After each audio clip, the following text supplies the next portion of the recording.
Brad Marchand turned down a deal to LA. Some people think the Panthers are classless. Bruins name a new assistant coach. The Bruins will show their new jersey this week. Mason Lohrei has been extended, and some rumors surrounding the Bruins and their 7th overall pick that I want to discuss. So buckle up, Bruins fans. I'm here to give you the latest info on your beloved Boston Bruins. If you've been liking my Bruins content, please leave me a like and subscribe. If you've already done so, thank you, and let's get into it. When the Bruins traded Brad Marchand to the Florida Panthers, you could say the fan base was a bit divided. Heck, at the time, some were very upset with the team, and some thought they disrespected him by not offering him an extension that Brad wanted. At the time, Marchand was injured, and the Bruins were having one of their worst seasons in recent memory, and it looks like it was time to blow it all up. The trade happens in the final minutes of the trade deadline, and it sends shockwaves around the league. We find out that Bruins and Marchand tried an extension done, but either the term or the AAV couldn't be agreed upon. And at the end of the day, both parties felt it was time to move on. We don't know what the ask was, but we do know from reports that Marchand did come down from his ask in the end, but the Bruins didn't budge. Marchand is 37, and it's not a secret he is closer to the end of his career, and any deal he signs will probably be his last. In 61 games for the Bruins in 24-25, he had 21 goals and 26 assists for 47 points, which is nothing to shake a stick at. I personally wanted the Bruins to sign him, but understood why they moved him because the front office thought they needed to change things up and go a new direction. As fans, a lot of us get mad at the organization for not doing this exact thing. I remember when the Flames fans were so mad on how long it took the organization to trade Jarome Iginla. We have now learned from Elliotte Friedman that the Panthers weren't the only offer on the table. For the second year in a row, Sweeney had a deal lined up with the LA Kings only to have the player say they didn't want to go there.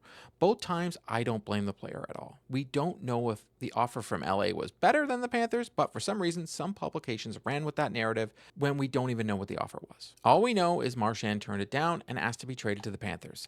This puts Sweeney in a situation of either forcing the trade to another team or respecting a long-tenure player's wish of going to a team of his choice. The Bruins could have been the villains here, and when they usually are, but instead they sent their captain to the team he chose to go to. Sweeney got the best deal he could get last minute to respect the wishes of Brad Marchand. So, to the people saying the Bruins could have got a lot more, it's easy to say that now after Marchand lifted the Panthers into the finals and could have easily won the Conn Smythe, and no one have blinked an eye. It ends up being a first-round pick, which in the end is better than nothing. Do I wish they got more? 100%. But I have to hand it to the Bruins when they moved him to where he wanted to go. I beat up the Bruins front office a ton. But this time, I have to tip my cap to them. They got more of a return in the Charlie Coyle deal. We could learn in the future more information about the contract negotiations, but until then, both parties got what they wanted, and Marchand won his second cup. Let me know in the comments if I'm off base on my opinion on this whole situation. That leads me to the celebration and the title of the video because Brad Marchand, like only Brad Marchand can do, trolled everyone and made sure to let everyone know he's a Stanley Cup champ. He chimed in on a "Thank you Boston" chant and made this his vibe for the rest of the summer. Thank you, Boston! Thank you, Boston!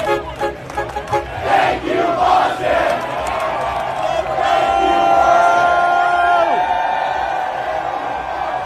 He told the media how the Panthers team is one of the greatest group of guys he's ever played with, and he doesn't want it to end. At the bar, he flashed 4 more years to a Panthers fan when they asked him to stay in Florida.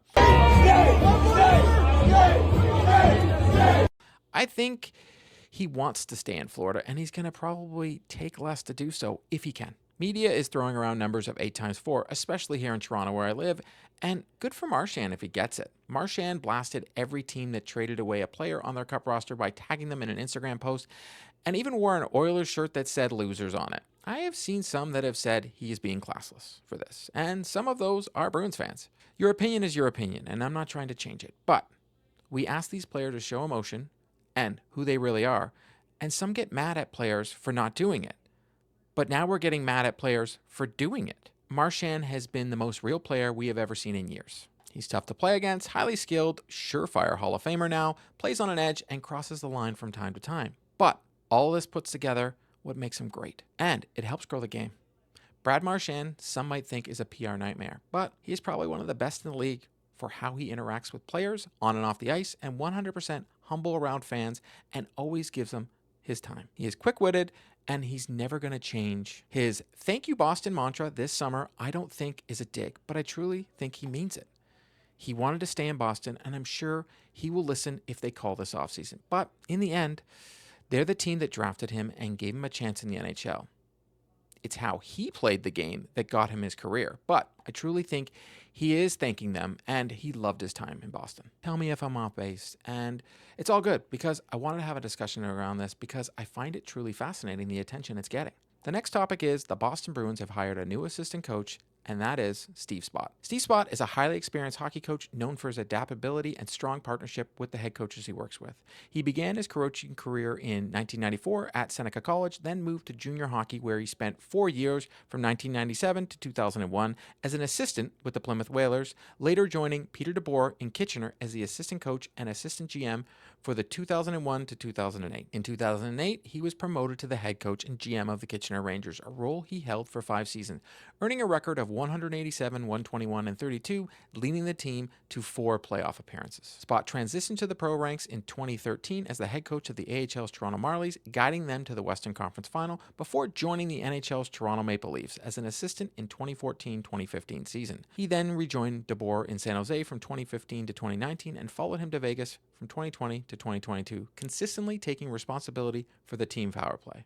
In July 2022, he reunited with DeBoer once more, this time in Dallas, serving as the assistant coach through 2024-25, where he helped guide them to back-to-back Western Conference Finals. Most recently, as we know now, Steve Spott was named as an assistant coach for the Boston Bruins, marking over 3 decades of continuous coaching across junior, international, AHL, and NHL levels. Internationally, he coached Canada's U18 and U20 teams, winning gold at the 2008 Ivan Helinka tournament, silver at the 2010 World Juniors, and serving as the head coach for the 2013 World Junior team. Overall, with around 30 years in the profession, more than a decade in the NHL alone, Spott is regarded as a strategic, committed coach, particularly in developing power plays and working closely with his coaches, though he now has a chance to showcase his independent style in Boston. From my understanding, this was a Marco Sturm hire until I'm told differently. Sturm mentioned in his press conference he would be hiring his next assistant. The good news is Spott is a power play specialist, which the Boston Bruins desperately need, and was something Sturm spoke about that Boston has a weakness when he evaluated the team. Marco Sturm said, "I'm thrilled to add Steve Spott to our coaching staff, and I also welcome his wife, Lisa, and their children, Tyler and Emma, to Boston. Steve is a passionate teacher, a strong communicator, and brings great structure and detail to everything he does. His experience, especially on the special teams, will be a major asset for our group and for the Bruins moving forward." Hopefully, this is the right person for the job, and Spott can take one of the league's worst power plays last year and make him one of the best. Boston had the 29th ranked power play last season, so it can't get any worse, can it?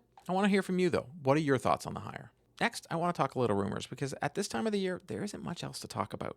It's being floated around there by Dan Powers of the Empty Netters podcast that the Islanders are trying to acquire the 7th overall pick in the NHL entry draft from the Boston Bruins. I want to start off by saying I'm only spitballing here and I'm having a little fun with this, but I wanted to break it down if it's possible and what it would actually look like. It's being reported that the Boston Bruins are interested in 2 players currently on the New York Islanders. Those 2 players are J.G. Pageau and Alexander Romanov. Right off the bat, if Sweeney traded the 7th overall pick for these 2 players, the fans should run him out of town, because that would be crazy. Pageau is a 32-year-old center who is known for his two-way game, but in 79 games last season, he scored 14 goals and 28 assists on a very bad Islanders team. With the injuries, though, in Long Island, he was asked to play higher up in the lineup and was given more opportunities to produce. Pageau is not a 1C and would barely be the Bruins' 2C, and that would be stretching it. The Bruins are full of bottom 6 guys, and as much as he would make them better, you don't give up a 7th overall pick if he's one of the key pieces in the deal. The other player mentioned is Romanov, who is a very reliable defenseman who is 25 years old, 6'1", and 220 pounds, and plays left side. The Bruins, I feel, are in need of help on the right side, as the left side is Hampus Lindholm, Mason Lohrei, who is just extended, I'll talk about that in a minute, and Nikita Zadorov. Maybe the Bruins would want Romanov to play on the right side or try Lohrei on the right. Who knows? Again, though, if these 2 players for the 7th overall pick, it's a big no for me. The Islanders want the pick because they want to select James Higgins with that pick, who has declared his love for the Islanders at the Combine. Very rarely do we hear players confessing their love for the Islanders, so I guess they want to jump all over it. I think the Bruins could use Higgins as well, and spoke lengths about that in another video, which I've left the link in the description down below. I think for any of this to make sense, the Bruins would either have to acquire Matthew Barzal or Noah Dobson from the Islanders for this to make any sense. Both players are rumored to be available at the right price, but it would take more than the Bruins' first-round pick to make the Dobson trade work. Barzal would be a great fit in Boston and would already be here if they drafted him instead of passing on him in 2015. The biggest concern for Barzal is not his skill set, but it's staying healthy, as he's only played 2 full 82 NHL seasons over the span of 9 years.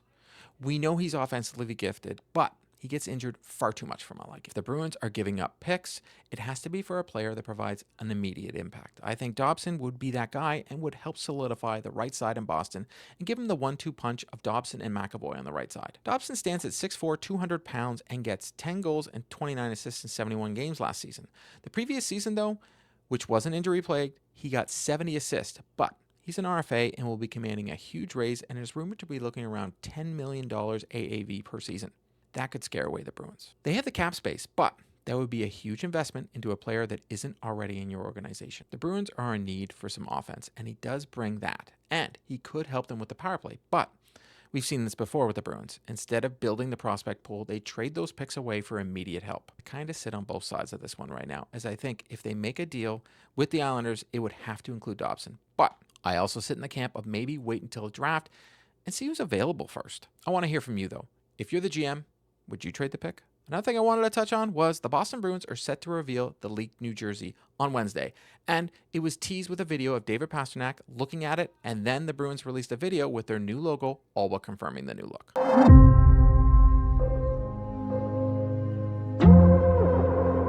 I did a whole video about the leaked jersey, which I will put in the description down below. The thing I'm more curious about is if they name Pastrnak the next captain at the same time or not. They need to show the new jersey because the draft is on Friday, but have they had enough time to pick their captain? Sturm said they might wait in picking the next captain, but what if, after he did all his player interviews, it was unanimous? I feel it will be between Pastrnak or McAvoy, but seeing Pastrnak in the video had me thinking maybe it's been chosen. I want to hear from you, though. Are you excited for the new era in Boston with the new jerseys, and do you think the Bruins would be bold enough to name their captain at the same time? Last thing I want to talk about is breaking news to add. I literally had already recorded this whole thing, so I had to go back before I started editing to add this in.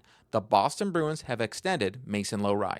According to the press release, Boston Bruins general manager Don Sweeney announced today, June 23rd, that the team has signed defenseman Mason Lohrei to a 2-year contract extension to 2026-27 season with an annual cap hit of $3.2 million. Lohrei, 24, appeared in 77 games with the Boston Bruins during 2024-25 season, recording 5 goals and 28 assists for 33 points. The 6'5", 220-pound defenseman has skated in 118 career NHL games, all with the Bruins, totaling 9 goals and 37 assists for 46 points. Among active Bruins skaters last season, Lohrei ranked 2nd in power play points, 16, 4th in assists, and 5th in points. He also led the Bruins defensemen in assists, points, and power play points while averaging 19.32 time on ice per game. The Baton Rouge, Louisiana native was originally selected by Boston in the 2nd round, 58th overall of the 2020 NHL entry draft. Well, I said the AAV might be around this, but I did think at least a 3-year term. Mason is betting on himself on this one, and the Bruins don't have to roll the dump truck up to him just yet. And why should they, as he hasn't proven himself to deserve that yet. Lohrei is a gifted offensive defenseman who can skate like the wind, but still has a ton to learn. The Bruins could have a winner with him, but he could continue to struggle defensively and not get better as well. A lot of fans dumped on Lohrei last season, but given he was a forward for most of his life, he's still learning the position, and I'm going to give him a pass because I thought he was good offensively.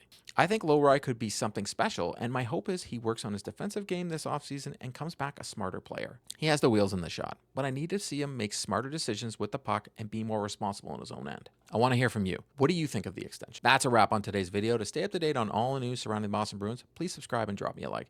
If news breaks surrounding the Boston Bruins, be sure to check out the channel. If you've already subscribed to the channel, thank you, and I'll see you next time.